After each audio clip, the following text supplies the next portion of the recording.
គ្រប់ឯយធម្មលោកស្រី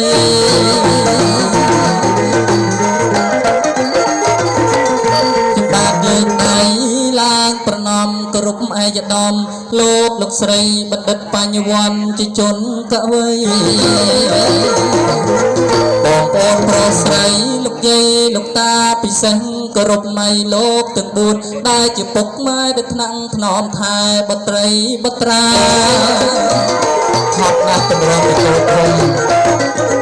ចុះពិសេសគោរពម៉ៃលោកទាំង4ដែលជាពុកម៉ែដែលថ្នាក់ថ្នមថែបុត្រីបុត្រាពីតូចដល់ធំគម្រប់វ័យកា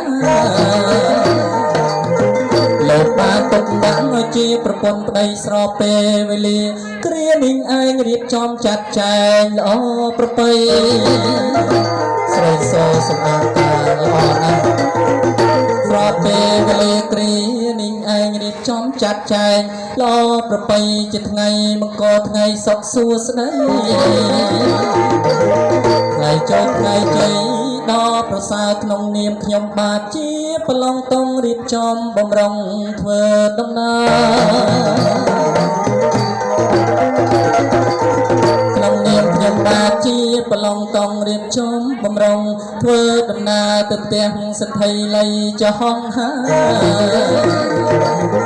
ដើម្បីទៅបំពេញហៅលក្ខណៈ